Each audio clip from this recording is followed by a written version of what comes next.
Yes you can.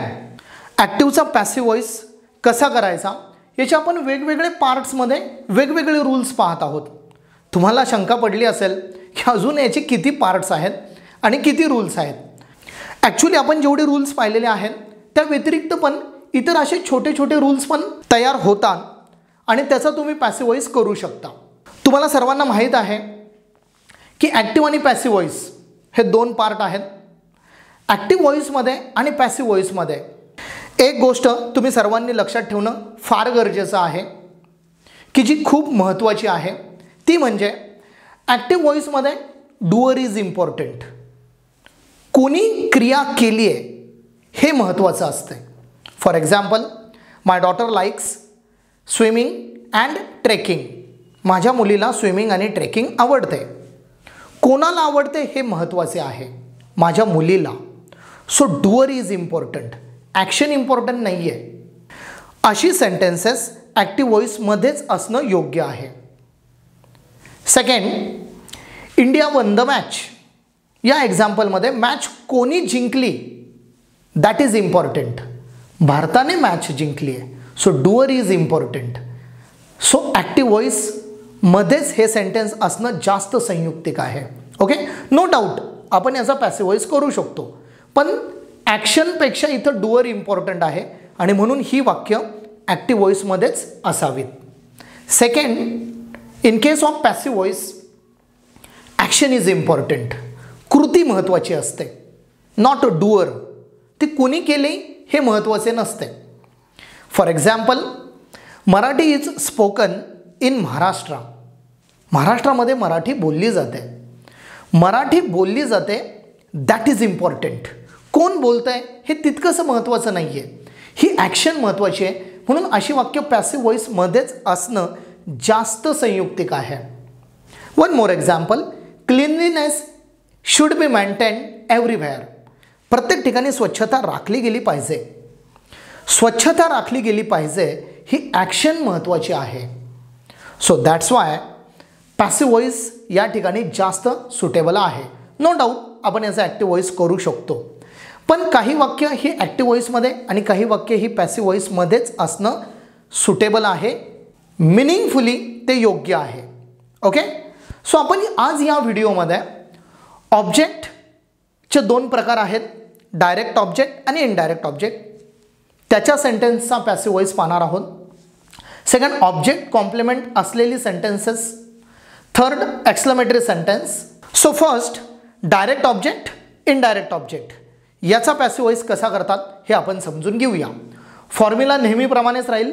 Object plus helping verb plus past participle complement by subject. हा common formula आहे तसाच राहणार आहे. फक्त इनडायरेक्ट ऑब्जेक्ट सुरुवातीला घेऊन पण एक्झाम्पल सॉल्व करता येईल आणि डायरेक्ट ऑब्जेक्ट सुरुवातीला घेऊन पण एक्झाम्पल सॉल्व करता येईल. So first example, the pupil has gifted the teacher a pen. The pupil subject, has gifted verb, has helping verb, gifted main verb. The teacher आणि a pen असे दोन object आहे. मग आता सर्वात पहिल्यांदा इनडायरेक्ट ऑब्जेक्ट आणि डायरेक्ट ऑब्जेक्ट कसं ओळखायचं. सो व्हर्ब जे असतं, गिफ्टेड भेट दिली, व्हर्बला प्रश्न विचारायचा टू हुम, कोणाला भेट दिली, कोणाला ते गिफ्ट दिले, कोणाला, तर आन्सर येतं टीचरला. मग हे झालं इनडायरेक्ट ऑब्जेक्ट. याला ऑब्जेक्ट वन तुम्ही म्हणू शकता. व्हर्बला प्रश्न विचारायचा कोणाला, टू हुम, टीचरला, मग इनडायरेक्ट ऑब्जेक्ट. आणि व्हर्बलाच प्रश्न विचारायचा काय, व्हॉट, काय गिफ्ट दिले, अ पेन, हे आन्सर मिळतं. म्हणून हे झालं डायरेक्ट ऑब्जेक्ट. ऑब्जेक्ट टू असं तुम्ही म्हणू शकता. सो इनडायरेक्ट ऑब्जेक्ट कसं ओळखायचं, जेव्हा आपण व्हर्बला प्रश्न विचारू कोणाला, आणि डायरेक्ट ऑब्जेक्ट कसं ओळखायचं, जेव्हा आपण व्हर्बला प्रश्न विचारू काय, व्हॉट. सो सिंपल फॉर्म्युला आहे. अशा एक्झाम्पलचा पॅसिव्ह व्हॉइस करताना तुम्ही इनडायरेक्ट ऑब्जेक्ट घेऊन पण आन्सर सॉल्व करू शकता, डायरेक्ट ऑब्जेक्ट घेऊन पण तुम्ही आन्सर सॉल्व करू शकता. या ठिकाणी डायरेक्ट ऑब्जेक्ट इम्पॉर्टंट आहे हे लक्षात ठेवा. इनडायरेक्ट ऑब्जेक्ट नसलं तरी चालेल, पण direct object is very important. बघा ना, तुम्ही या एक्झाम्पलमध्ये पाहू शकता. The pupil has gifted the teacher a pen. विद्यार्थ्याने शिक्षकाला पेन गिफ्ट दिलेला आहे, पेनची भेट दिलेली आहे. आता मी जर एवढंच म्हटलं the pupil has gifted the teacher, विद्यार्थ्याने शिक्षकाला दिलेले आहे, भेट दिलेली आहे. काय दिले? पेन दिलाय. हे लिहिल्याशिवाय वाक्य मिनिंगफुल होणार नाहीये. तर मग आपण इनडायरेक्ट ऑब्जेक्ट सुरुवातीला घेऊन आन्सर सॉल्व्ह करूया. द टीचर फॉर्म्युल्यानुसार हॅव हॅज हॅड मागील व्हिडिओ ऑलरेडी तुम्ही पाहिलेले असतील तर तुम्हाला हे समजायला सोपं जाईल. हॅव हॅज हॅड जेव्हा असते तेव्हा त्या दोघांच्या मध्ये फक्त आपल्याला बिन वापरायचं आहे. मग the teacher has been gifted, मागील व्हिडिओमध्ये ऑलरेडी मी हे सांगितलेले आहे. नंतर direct object a pen, complement या वाक्यात नाही आहे, by plus subject the pupil. Answer होईल the teacher has been gifted a pen by the pupil. आता हेच आन्सर आपण डायरेक्ट ऑब्जेक्ट सुरुवातीला घेऊन सॉल्व्ह करू शकतो. डायरेक्ट ऑब्जेक्ट आहे अ पेन, त्यानंतर हेल्पिंग वर्ब जे आहे तेच हॅज. हॅव हॅज हॅड असेल तर बिन वापरतात आणि त्यानंतर पास्ट पार्टिसिपल वापरतात. तुम्ही फॉर्म्युला पाहू शकता. अ पेन हॅज बीन गिफ्टेड. त्यानंतर आता इनडायरेक्ट ऑब्जेक्ट आहे टू द टीचर. लक्षात ठेवायचं जेव्हा इनडायरेक्ट ऑब्जेक्ट आपल्याला एक्झाम्पलमध्ये यूज करायचे असते किंवा एक्झाम्पलमध्ये असते तेव्हा पॅसिव्ह व्हॉइस करताना डायरेक्ट ऑब्जेक्टने आपण जर सुरुवात केली तर इनडायरेक्ट ऑब्जेक्टच्या अगोदर टू वापरावेच लागते. ओके. त्यानंतर by plus subject by the pupil. Answer होईल a pen has been gifted to the teacher by the pupil. Second example, Debashish Mukherjee gave me this name. Debashish Mukherjee subject, gave verb, me हे indirect object होईल आणि this name हे direct object होईल. त्याचं कारण gave दिले, कोणाला दिले, कोणाला, टू हुम हा प्रश्न विचारला की आपल्याला मी हे उत्तर मिळते, मला दिले. गेव कोणाला दिले तर मला दिले. आणि गेवलाच काय हा प्रश्न विचारला, काय दिले, व्हॉट धिस नेम, तर हे आन्सर मिळतं म्हणून ते डायरेक्ट ऑब्जेक्ट. ओके. सो आपण इनडायरेक्ट ऑब्जेक्ट घेऊन आन्सर सॉल्व्ह करूया. मी सुरुवातीला आल्यानंतर त्याचं आय होईल.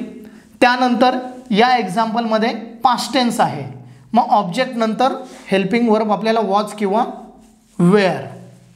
आय म्हणून वॉच, गेवचं past participle, given, direct object this name, by नंतर सब्जेक्ट देबाशिष मुखर्जी. आन्सर होईल I was given this name by Debashish Mukherjee. आता आपण डायरेक्ट ऑब्जेक्ट घेऊन आन्सर सॉल्व्ह करूया. धिस नेम पास्ट टेन्स आहे म्हणून वॉज किंवा वेअर, धिस नेम एक वचन आहे म्हणून वॉज यूज केले.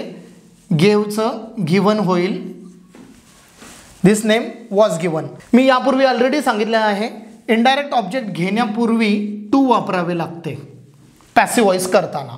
मग this name was given to me, by नंतर सब्जेक्ट देबाशिष. आन्सर होईल this name was given to me by Debashish Mukherjee. Now next, object complement असलेल्या सेंटेन्सचा पॅसिव्ह व्हॉइस कसा करायचा. तर आता ऑब्जेक्ट तुम्ही ओळखलेलं आहे, आता कॉम्प्लिमेंट पण तुम्हाला माहीत आहे, पण ऑब्जेक्ट कॉम्प्लिमेंटमध्ये बऱ्याच वेळेला कन्फ्युजन होते. फॉर्म्युला सेमच राहणार आहे, फक्त त्यामध्ये एक छोटासा बदल आपल्याला करायचा आहे. एक्झाम्पलवरून आपण हे समजून घेऊया. First example, they declared him young scientist of the year. They subject, declared verb, him object. Subject verb object already आहे, हे इनडायरेक्ट ऑब्जेक्ट आहे कारण डिक्लेअर्ड ला जर आपण प्रश्न विचारला वर्बला कोणाला, टू हुम, तर आन्सर मिळते हिम, म्हणून हे इनडायरेक्ट ऑब्जेक्ट झाले. आता यानंतर बघा, young scientist of the year काय डिक्लेअर केले, young scientist of the year. What question विचारल्यावर आन्सर हे येत आहे, पण हे डायरेक्ट ऑब्जेक्ट होणार नाही कारण इनडायरेक्ट ऑब्जेक्ट घेऊन आपण याचा पॅसिव्ह वॉइस करू शकतो, पण डायरेक्ट ऑब्जेक्ट घेऊन या एक्झाम्पलचा पॅसिव्ह वॉइस होणारच नाही आणि म्हणून हे डायरेक्ट ऑब्जेक्ट नाही आहे, हे ऑब्जेक्ट कॉम्प्लिमेंट आहे. आता ऑब्जेक्ट कॉम्प्लिमेंट कसं ओळखायचं? सिम्पली ऑब्जेक्ट कॉम्प्लिमेंटमध्ये पोस्ट, प्रमोशन, अवॉर्ड, रेकग्निशन अशा बाबींचा उल्लेख असतो. Young scientist of the year ही त्याची अचिव्हमेंट आहे, हे अवॉर्ड आहे. ॲज अ असं जेव्हा आन्सर येते तेव्हा ते कॉम्प्लिमेंट असते. मग तुम्ही परत एकदा समजून घेऊ शकता, they declared him as a young scientist of the year. काय म्हणून चं उत्तर येतं as a young scientist of the year आणि ते ऑब्जेक्ट कॉम्प्लिमेंटच असते, ते सुरुवातीला घेता येणार नाही. मग याचा आन्सर होईल हिम सुरुवातीला येईल ही. डिक्लेअर्ड पास्ट टेन्स आहे म्हणून वॉच किंवा वेअरपैकी एक हेल्पिंग वर्ब. येथे वॉच, डिक्लेअरचं past participle declared, object complement young scientist of the year, by नंतर सब्जेक्ट देचं देम. आन्सर होईल he was declared young scientist of the year by them. तुम्ही जर हे ऑब्जेक्ट असं समजून सुरुवातीला घेतलं आणि आन्सर लिहायचा प्रयत्न केला तर ते मिनिंगफुल होणार नाही. तुम्ही चेक करू शकता, young scientist of the year was declared, हिमचं काय करणार? टू हिम मिनिंगफुल होणार नाही. तुम्हाला हे वाक्य समजले असेल. Next example, the employees elected him trade union leader. The employees subject येईल, इलेक्टेड वर्ब, हिम इनडायरेक्ट ऑब्जेक्ट. या एक्झाम्पलमध्ये ट्रेड युनियन लीडर हे ऑब्जेक्ट कॉम्प्लिमेंट आहे, कारण as a trade union leader असं आपल्याला आन्सर मिळतं आहे जर आपण काय हा प्रश्न विचारला, काय म्हणून. जर आपण काय म्हणून हा प्रश्न इलेक्टेड या वर्बला विचारला तर आपल्याला उत्तर येते ट्रेड युनियन लीडर. एम्प्लॉईजने त्याला निवडून दिले. काय म्हणून? ट्रेड युनियन लीडर म्हणून. तर मागे सांगितल्याप्रमाणे ऑब्जेक्ट कॉम्प्लिमेंट ॲज अ आणि त्यापुढे येते. या एक्झाम्पलमध्ये ॲज नाही आहे, पण आपण तसा तो अर्थ घ्यायचा आहे. आणि ट्रेड युनियन लीडर घेऊन या वाक्याचा पॅसिव्ह वॉइस केला तर तो मिनिंगफुल होणारच नाही आहे. Okay, so answer will be हिमचं सुरुवातीला होईल ही, इलेक्टेड पास्ट टेन्स आहे म्हणून वॉच किंवा वेअरपैकी एक, इलेक्टेडचं past participle elected, he was elected trade union leader, object complement, by नंतर सब्जेक्ट द एम्प्लॉईज.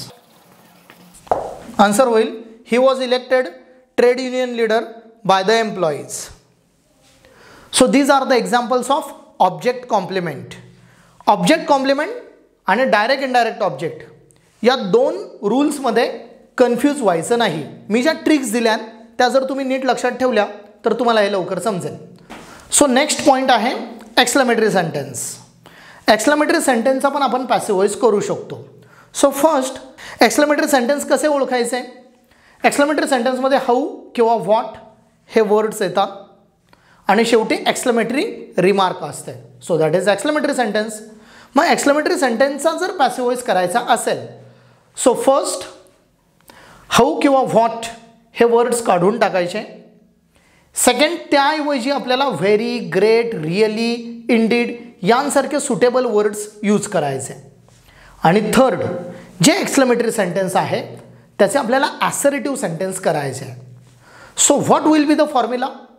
मग फॉर्म्युला असा होईल एक्सक्लेमेटरी सेंटेन्सचा पॅसिव्ह वॉइस करताना. ओके, फॉर्म्युला सुरुवात होईल इट इज एक्सक्लेम्ड दॅट. आपल्याला अशी सुरुवात करावी लागेल. जसं इम्परेटिव्ह सेंटेन्समध्ये आपण सुरुवात लेटने केली होती, तसं एक्सक्लेमेटरी सेंटेन्सचा जर पॅसिव्ह वॉइस करायचा असेल तर it is exclaimed that plus subject plus verb plus complement, या प्रकारे ही रचना असणार आहे. कॉम्प्लिमेंटमध्ये ॲडवर्ब येऊ शकते, ॲडजेक्टिव्ह येऊ शकते किंवा नाऊन येऊ शकते. फॉर एक्झाम्पल, हे एक्सक्लेमेटरी सेंटेन्स आहे कारण हाऊने सुरुवात झालेली आहे, शेवटी एक्सक्लेमेटरी रिमार्क आहे. याचा आपल्याला पॅसिव्ह व्हॉइस करायचा आहे. फॉर्म्युल्यानुसार इट इज एक्सक्लेम्ड दॅट अशी सुरुवात होईल. त्यानंतर आपल्याला सब्जेक्ट घ्यायचा आहे वाक्यातला.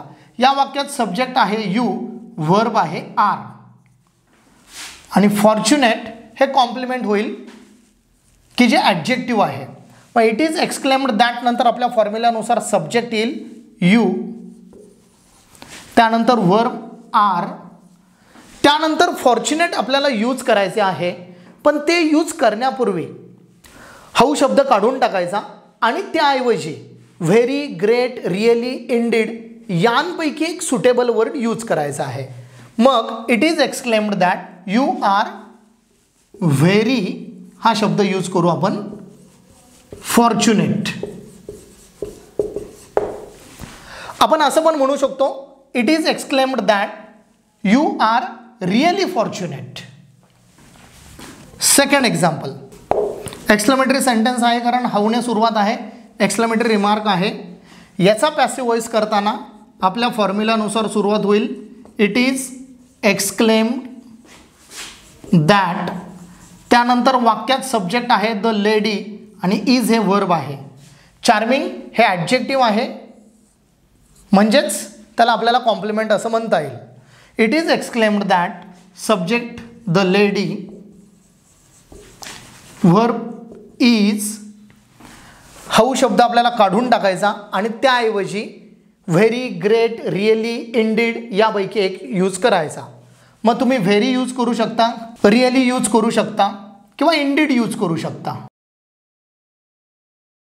आन्सर होईल it is exclaimed that the lady is indeed charming किंवा it is exclaimed that the lady is, इंडीडच्या ऐवजी तुम्ही व्हेरी पण यूज करू शकता, very charming. Next example, what a brilliant guy he is. व्हॉटने सुरुवात झाली आहे, एक्सक्लेमेटरी मार्क आहे म्हणून एक्सक्लेमेटरी सेंटेन्स. पॅसिव्ह व्हॉइस करताना नियमानुसार सुरुवात होईल इट इज एक्सक्लेम्ड दॅट, त्यानंतर वाक्यातला subject he is verb, a brilliant guy हे ऑब्जेक्ट येईल किंवा अ ब्रिलियंट गाय हे कॉम्प्लिमेंट येईल. मग इट इज एक्सक्लेम्ड दॅट नंतर सब्जेक्ट ही, वर्ब इज, फॉर्म्युल्यानुसार व्हॉट काढून टाकायचे, त्याऐवजी रिअली, व्हेरी, ग्रेट यापैकी एक वर्ड यूज करायचा आहे, व्हेरी ब्रिलियंट गाय. आन्सर होईल it is exclaimed that he is very brilliant guy किंवा he is really brilliant guy असं पण तुम्ही यूज करू शकता. What a cute baby, exclamatory sentence आहे कारण व्हॉटने सुरुवात झालेली आहे, शेवटी एक्सक्लेमेटरी रिमार्क आहे. फॉर्म्युल्यानुसार एक्सक्लेमेटरी सेंटेन्सचा पॅसिव्ह व्हॉइस करताना इट इज एक्सक्लेम्ड, त्यानंतर सब्जेक्ट वाक्यातला बेबी. ओके, सो मग a baby is really cute किंवा a baby is very cute. What a cute baby, इथं इज हे हेल्पिंग वर्ब ऑलरेडी एक्झाम्पलमध्ये नाही आहे, ते आपल्याला यूज करावे लागणार आहे. मग a baby is very cute, a baby is really cute यापैकी कोणतंही एक आन्सर तुम्ही लिहू शकता. Next example, wow, what an idea. Exclamatory sentence आहे कारण वाव हा एक्सक्लेमेटरी वर्ड आहे, व्हॉटने सुरुवात झाली आहे, एक्सक्लेमेटरी मार्क आहे. आपल्या रूलनुसार आपण इट इज एक्सक्लेम्ड दॅट अशी सुरुवात करू शकतो, पण उद्गारार्थी शब्द वाव आहे. मग त्यातून आपल्याला कोणती भावना व्यक्त करायची आहे, सरप्राईज आहे, आश्चर्य व्यक्त करतोय आपण आणि मग ती भावना आपण या ठिकाणी एक्सप्रेस करायची. It is surprisingly exclaimed that. जो वर्ड आहे एक्सक्लेमेटरी त्याशी रिलेटेड ती इमोशन एक्सप्रेस करणारा वर्ड आपण यूज केला, सरप्राईज आहे. दॅट नंतर व्हॉट हे आपल्याला यूज करता येणार नाही, ते काढून टाकायचं आहे. आता ॲन आयडिया आहे, याचा आपल्याला ॲसर्टिव्ह सेंटेन्स करायचं आहे. An idea, it is a very good idea, an idea is very good अशापैकी एक आपण लिहू शकतो. आन्सर होईल it is surprisingly exclaimed that an idea is very nice, an idea is very good, यापैकी काहीही आपण एक प्रकारे आन्सर लिहू शकतो. Oh I miss the train. Oh म्हणजे थोडक्यात आपण निराश झालो आहे. मग अशा प्रकारचा जो वर्ड आहे एक्सक्लेमेटरी तो काढून टाकायचा आणि त्याशी रिलेटेड सेकंड वर्ड यूज करायचा की जो सेम इमोशन एक्सप्रेस करणार आहे. आणि पुढं आय मिस द ट्रेन परत एक्सक्लेमेटरी मार्क आहे. येथे व्हॉट किंवा हाऊ आलेले नाही आहे, पण एक्सक्लेमेटरी वर्ड आहे आणि म्हणून याचा पॅसिव्ह व्हॉइस करताना दोन प्रकारे आपण आन्सर लिहू शकतो. It is sadly exclaimed that the train was missed.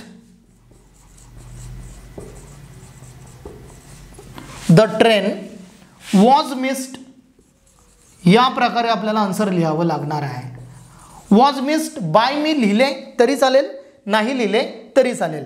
आता येथे आपण सब्जेक्ट वर्ब पूर्वी जसं केलंय त्याप्रमाणे करणार नाहीये. त्याचं कारण आय मिस द ट्रेन याचा passive voice the train was missed by me असा होऊ शकतो. तर द ट्रेन ऑब्जेक्ट घेतलं, वॉज का यूज केलं कारण मिस्ड पास्ट टेन्स आहे म्हणून वॉज यूज केलं आणि मिसचं पास्ट पार्टिसिपल मिस्ड हेच राहील. जसं सुरुवातीला व्हिडिओच्या मी ऑलरेडी तुम्हाला सांगितलं आहे की काही एक्झाम्पल्स ही पॅसिव्ह व्हॉइसमध्येच असणं योग्य असू शकते आणि म्हणून the train was missed by me लिहिले तरी चालेल, नाही लिहिले तरी चालेल. Same answer we can write in a second way. For example oh I miss the train म्हणजे दुःख झालेलं आहे. ओके, आणि ट्रेन मिस झाल्याचं दुःख आहे किंवा पश्चाताप आहे. मग आपण आन्सर असं पण येईल the missing of train was लॅमेंटेड.